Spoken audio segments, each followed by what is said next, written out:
pipili na rin lang tayo ng partner or ng makakasama natin sa buhay or even ng jowa natin, doon na tayo sa taong alam natin na magle-level up tayo.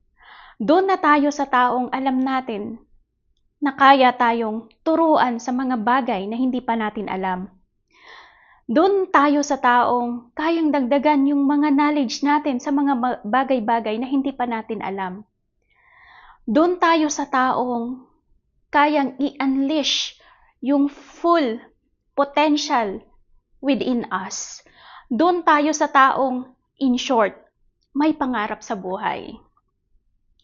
Kasi sa panahon ngayon, alam nyo guys, hindi na sapat na basihan na mahal mo lang siya. Hindi sapat na basihan na dahil merong spark. Hindi sapat na basihan na dahil attracted ka lang sa isang tao.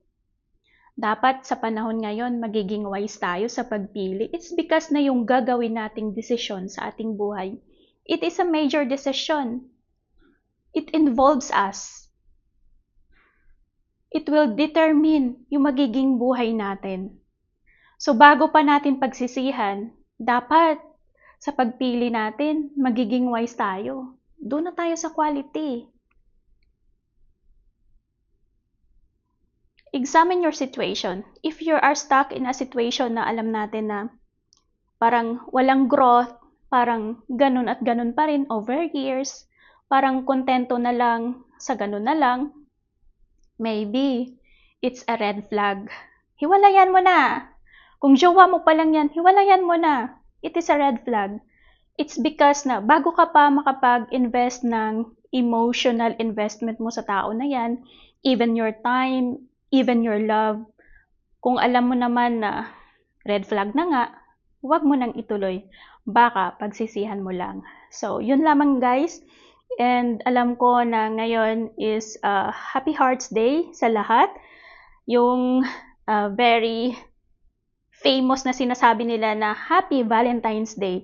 So, Happy Hearts Day sa inyong lahat. Actually, hindi lang naman basta February 14 na maiparamdam natin yung love natin sa ating partner, sa ating mga magulang, sa lahat ng tao, but it's every day. Okay, so enjoy your time with your loved ones.